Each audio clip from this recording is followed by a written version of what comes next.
बात आप ओवैसी का कर रहे हैं। मैं धर्म पे नहीं जाना चाहूंगी क्योंकि बहुत ज़्यादा पर्सनल हो जाएगा।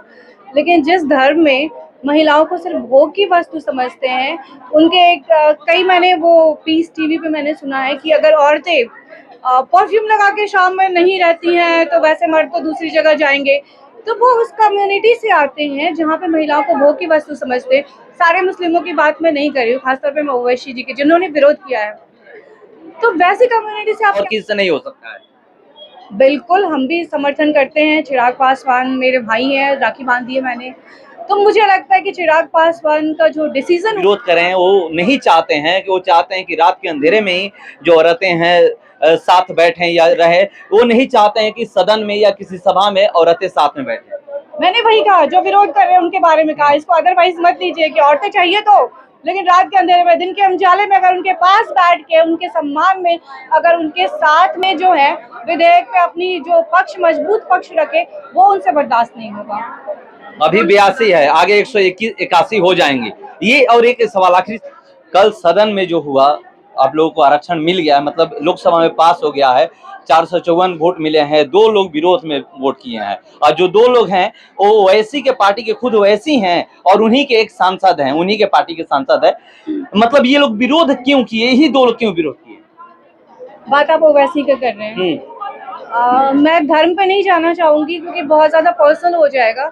लेकिन जिस धर्म में महिलाओं को सिर्फ भोग की वस्तु समझते हैं, उनके कई मैंने वो पीस टीवी पे मैंने सुना है कि अगर औरतें परफ्यूम लगा के शाम में नहीं रहती हैं तो वैसे मर्द तो दूसरी जगह जाएंगे। तो वो उस कम्युनिटी से आते हैं जहाँ पे महिलाओं को भोग की वस्तु समझते हैं। सारे मुस्लिमों की बात मैं नहीं कर रही हूँ, खासतौर पे मैं ओवैसी जी की जिन्होंने विरोध किया है। तो वैसी कम्युनिटी से आप क्या उम्मीद करते हैं कि वो महिलाओं को सम्मान देंगे, अपने बगल में बिठाएंगे? जिन्होंने कभी अपनी महिलाओं को बुर्के से बाहर नहीं निकाला, वो क्या सदन में आने देंगे उनको? बताइए। कितना फायदा होने वाला है 2024 के चुनाव में।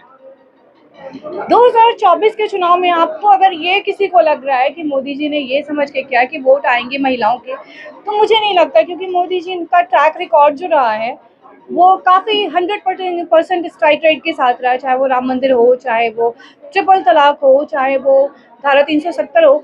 धारा 370 के तो सारे लोग विरोध कर रहे थे, फिर भी अगर वो पास हुआ है तो आपको क्या लगता है कश्मीर के लोग इनको वोट दे देंगे?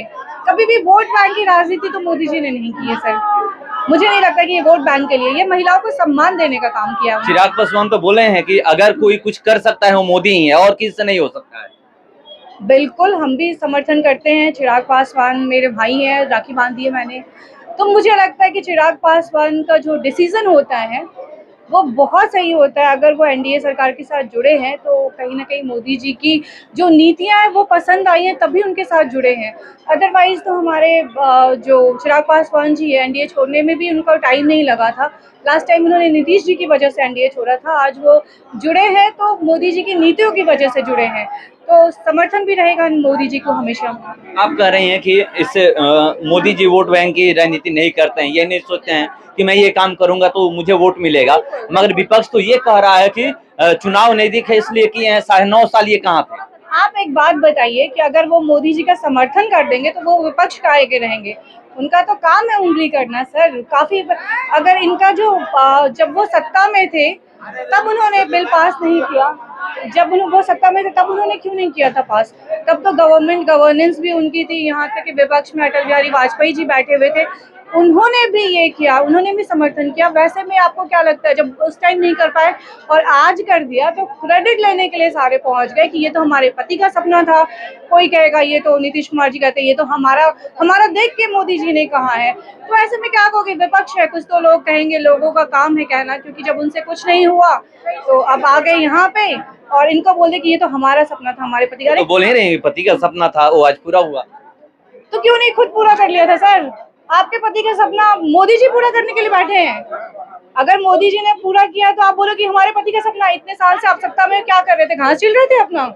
ये बताओ।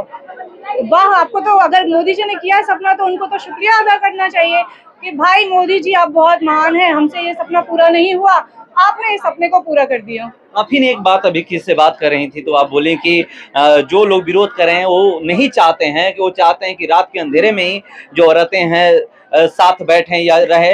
वो नहीं चाहते हैं कि सदन में या किसी सभा में औरतें साथ में बैठें। मैंने वही कहा, जो विरोध कर रहे हैं उनके बारे में कहा, इसको अदरवाइज मत लीजिए कि औरतें चाहिए तो, लेकिन रात के अंधेरे में, दिन के उजाले में अगर उनके पास बैठ के उनके सम्मान में, अगर उनके साथ में जो है विधेयक पे अपनी जो पक्ष, मजबूत पक्ष रखे, वो उनसे बर्दाश्त नहीं होगा। अभी 82 है, आगे 181 हो जाएंगे। ये और एक सवाल, आखिरी सवाल है कि लोग कह रहे हैं कि क्यों नहीं 2024 में ही लागू कर देते हैं, क्यों कह रहे हैं कि जनगणना होगा, उसका जो परिसीमन लागू होगा, परिसीमन होगा, उसके बाद इसको लागू किया जाएगा। अगर वो कुछ कह रहे हैं तो कुछ सोच के ही किया होगा, क्योंकि पास भी उन्होंने कराया है और इतनी जल्दी इम्प्लीमेंट नहीं होता सर, आपको ही पता है। अगर एक घर का बजट भी जो है, अगर एक घर का बजट भी तैयार हो रहा है तो उसको भी होने में दो तीन दिन का वक्त लगता है। ये तो एक विधेयक है पूरे भारतवर्ष की महिलाओं का, अगर सोच रहे हैं उनके बारे में तो थोड़ा टाइम तो लगेगा। हम इंतजार करेंगे, हम अपनी आगे आने वाली जनरेशन को ये तोहफा दे के जाएंगे। जेपी नड्डा आज ही राज्यसभा में बोले हैं कि क्या आप लोग कह रहे हैं हम लोग कर देते हैं, रायबरेली कर देते हैं, वायनाड कर देते हैं, कलबुर्गी कर देते हैं, तो आप लोग कहिएगा कि ये राजनीति उद्देश्य से कर रही है, कि क्योंकि आप जानते हैं वायनाड से राहुल गांधी हैं सांसद है, रायबरेली से कौन सांसद है? राहुल गांधी की, जब आप राहुल गांधी की बात करते हैं ना, तो मुझे एक बात भैया, वो युवा हैं, वो 60 साल के होने के बाद भी युवा रहेंगे, और वैसे युवा हैं जिनको बिल्कुल महिला बिल का समर्थन करना चाहिए। उनके पिताजी का सपना था, सो कॉल्ड, अगर वो कहती तो उनके पिताजी का सपना था, जो बेटा सारे भारत की यात्रा पे, सो कॉल्ड यात्रा पे निकल सकता है, वो अपने पिता का सपना नहीं पूरा कर सकता, वैसे बेटे से क्या उम्मीद कर सकते हैं हम लोग?